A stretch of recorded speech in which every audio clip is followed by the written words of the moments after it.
Assalamualaikum warahmatullahi wabarakatuh. Hari ini merupakan pertemuan kedua di kelas Marketing Management oleh saya, Humera Sudullah SMM. Saya akan menjelaskan tentang mengembangkan strategi dan rencana pemasaran. Rencana pemasaran adalah pernyataan tertulis dari strategi pemasaran dan bagian-bagian yang berhubungan secara waktu untuk membuat strategi. Bagian-bagian itu adalah yang pertama, paduan pemasaran apa yang akan ditawarkan kepada siapa, target pasar, dan berapa lama. Yang kedua, sumber daya apa yang ada dalam perusahaan, biaya yang diperlukan. Yang ketiga, hasil apa yang diharapkan, penjualan dan laba yang mungkin dalam setiap bulan atau setiap 4 bulan, tingkat kepuasan konsumen dan kesukaan. Pemasaran dan nilai pelanggan. Pemasaran tradisional memandang bahwa perusahaan membuat sesuatu dan kemudian menjualnya. Dalam pandangan ini, pemasaran terjadi di paruh waktu kedua proses. Perusahaan yang menerapkan pandangan ini mempunyai peluang sukses terbaik dalam ekonomi yang ditandai dengan kelangkaan barang, di mana konsumen tidak memusingkan kualitas atau gaya, misalnya barang primer, dasar di pasar yang sedang berkembang. Meskipun demikian, pandangan tradisional tentang proses bisnis ini tidak akan berhasil dalam ekonomi di mana orang dihadapkan pada banyak pilihan, di mana pasar massal sebenarnya terbagi menjadi banyak pasar mikro, misalnya dengan keinginan, persepsi, preferensi, dan kriteria pembeliannya sendiri. Pesaing yang cerdik harus merancang dan menghantarkan penawaran untuk pasar sasaran yang terdefinisi dengan baik. Realisasi ini menginspirasi pandangan proses bisnis baru yang menetapkan pemasaran pada awal rencana. Alih-alih menekankan perbuatan dan penjualan, sekarang perusahaan melihat diri mereka sebagai bagian dari proses penghantaran nilai (value delivery).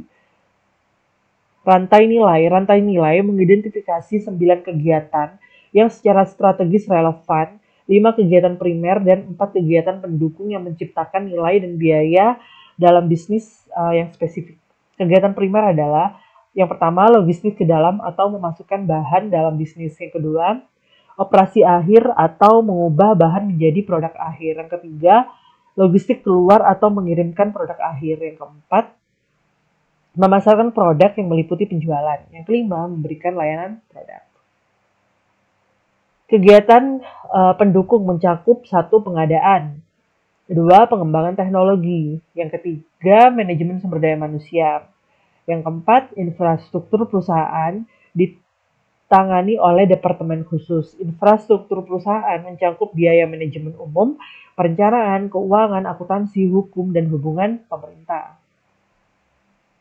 Model rantai nilai merupakan alat analisis yang berguna untuk mendefinisikan kompetensi inti perusahaan di mana perusahaan dapat mengejar keunggulan kompetitif sebagai berikut.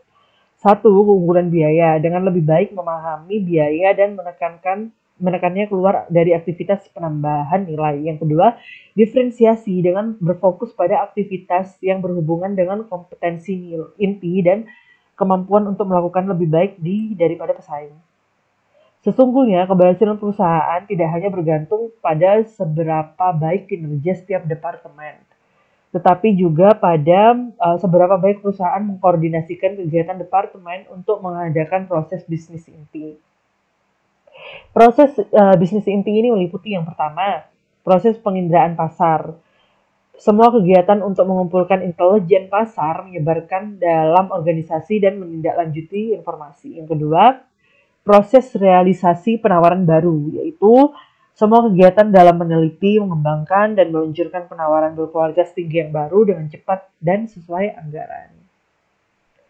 Yang ketiga, proses akuisisi pelanggan. Semua kegiatan dalam mendefinisikan pelanggan, sasarannya akan mencari pelanggan baru. Yang keempat, proses manajemen hubungan pelanggan.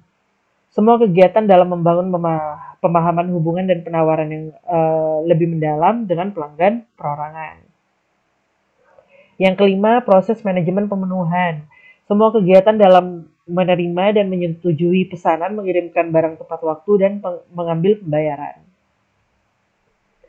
Kompetensi inti. Kuncinya adalah memiliki serta memelihara sumber daya dan kemampuan utama merupakan inti Setiap usaha, suatu kemampuan inti memiliki 3 karakteristik, yaitu kompetensi inti merupakan sumber keunggulan kompetitif karena memberi sumbangan besar pada manfaat anggapan pelanggan. Yang kedua, kompetensi inti dapat diterapkan pada berbagai pasar.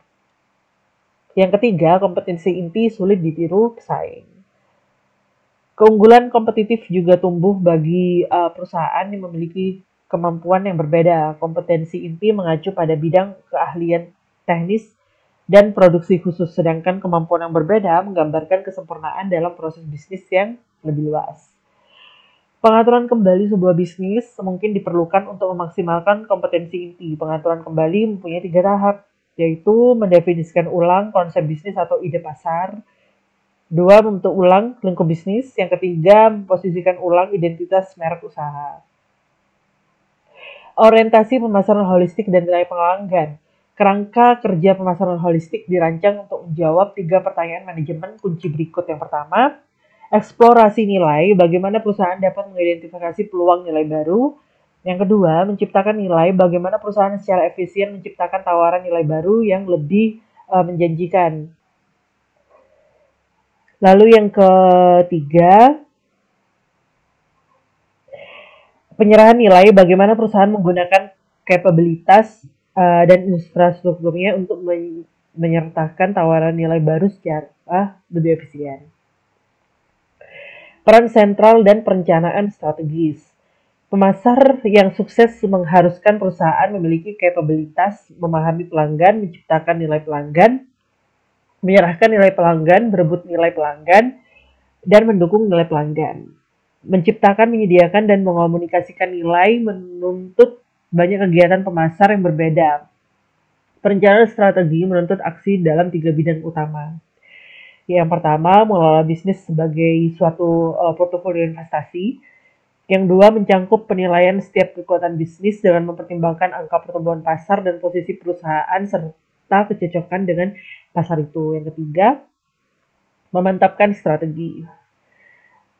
Perencanaan strategi divisi dan perusahaan. Dengan mempersiapkan pernyataan misi, kebijakan strategi dan tujuan kantor pusat, menetapkan kerangka kerja. Dalam kerangka kerja itulah divisi dan unit bisnis mempersiapkan rencana mereka. Semua kantor pusat perusahaan melakukan 4 aktivitas perencanaan. Yang pertama, menetapkan misi perusahaan, mengembangkan unit bisnis strategi, menetapkan sumber daya untuk setiap perusahaan, menilai peluang pertumbuhan, menentukan unit bisnis strategis.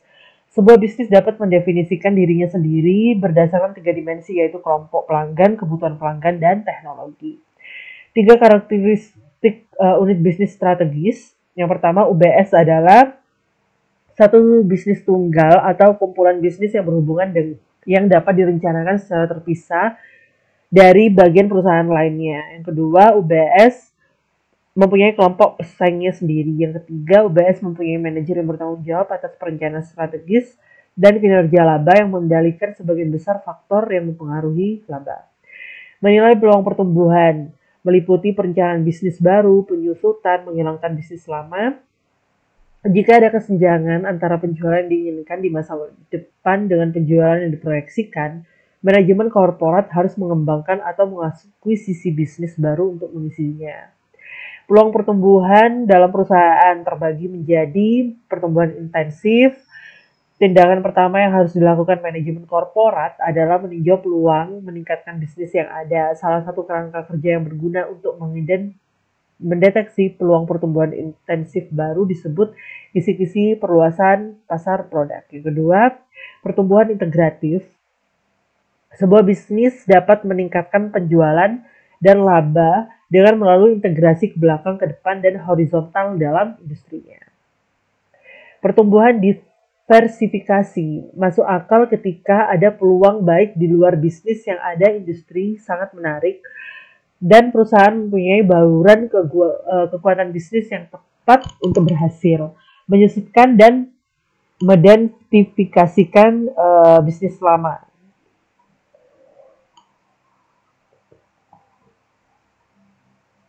Bisnis yang lemah memerlukan jumlah perhatian manajerial dalam porsi yang besar. Perusahaan harus secara seksama mengurangi, memanen, atau mendivestasikan bisnis lama yang sudah lamban untuk melepaskan sumber daya yang diperlukan agar dapat dipakai pada penggunaan yang lain dan mengurangi biaya.